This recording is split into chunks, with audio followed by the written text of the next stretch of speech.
Bonjour, bienvenue sur le site faitongâteau.com. Bonjour Alexa. Bonjour Sébastien. Regarde Alexa. Oh des fraises, qu'est-ce qu'on va faire de bon avec ça? Alors aujourd'hui on va faire une tarte aux fraises de 8 personnes à la crème pâtissière avec son sablé breton. Quel délice. Pour réaliser le sablé breton 8 personnes, il nous faut 55 g de jaune, 150 g de beurre et la préparation sablé breton maison travers.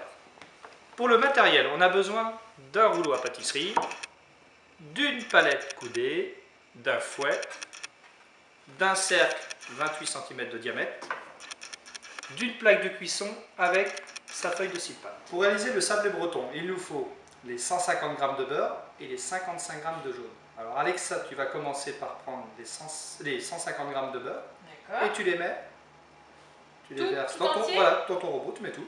Et c'est du beurre quoi? C'est du beurre doux? C'est du beurre doux. D'accord. Et ensuite tu mets tes 55 g de jaune. 55 g de jaune, ça équivaut à combien de? 2, 3. D'accord. Et tu mélanges pendant 30 secondes, 1 minute. Il faut bien que l'ensemble soit bien ramolli. D'accord. Le beurre et les jaunes sont mélangés. Donc ensuite, on met la préparation maison travers et on remélange à peu près 1 à 2 minutes. D'accord. Pour obtenir le sablé breton. Ouais. C'est bon? Donc je mets tout d'un coup? Mets tout d'un coup. Et tu mélanges 1 à 2 minutes. D'accord. Sablé breton terminé. Tu vois là, il est bien mélangé. On a mis la préparation, on a mélangé 1 à 2 minutes pour obtenir une pâte bien ferme et bien pétrie.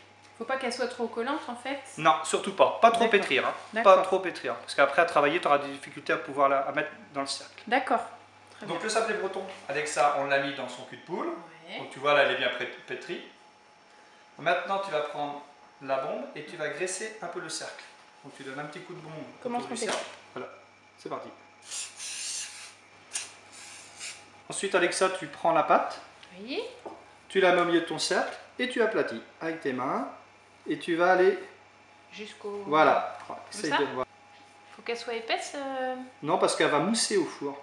D'accord. Avec la levure, tu donneras un petit coup de rouleau pour aplatir l'ensemble. Voilà, c'est parfait, ça, très bien. Hop. Je termine avec le rouleau après. Voilà, comme ça, dans l'autre sens.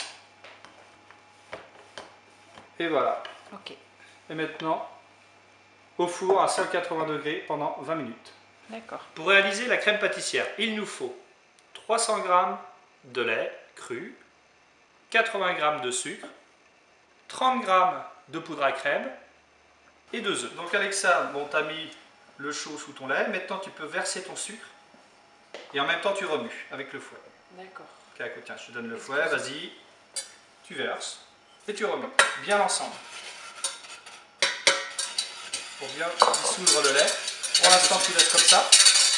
Tu vas attendre qu'il vienne le premier bouillon.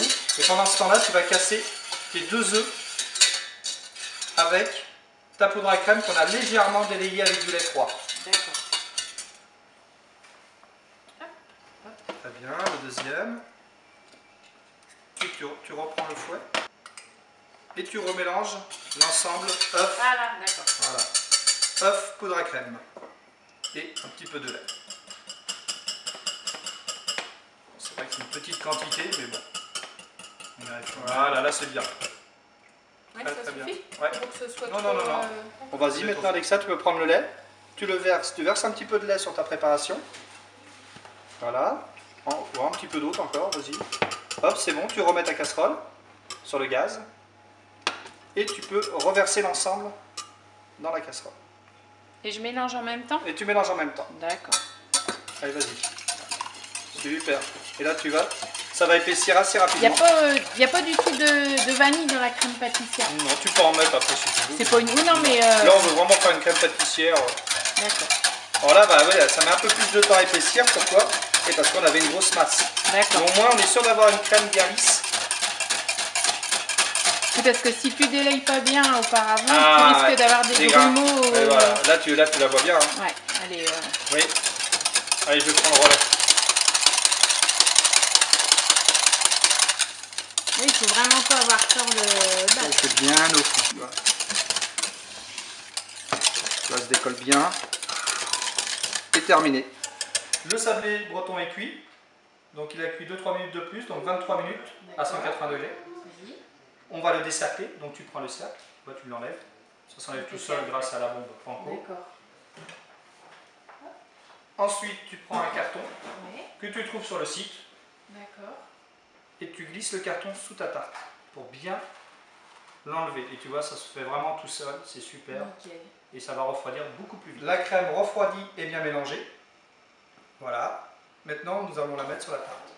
Tu vois, tu cornes bien. Pour mettre la crème, tu prends la palette poudée. Oui. Tu commences. Tu appuies bien sur ta crème pour bien l'étaler.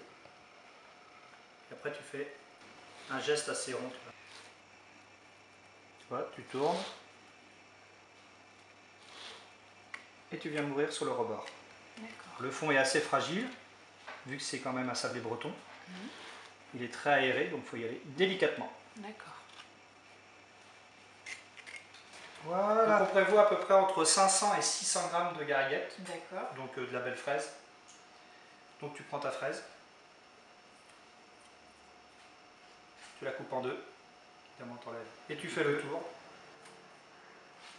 de ta tarte. Allez, je vais te laisser faire. Tu vas voir, c'est super sympa. Ok. Allez, vas-y. Merci.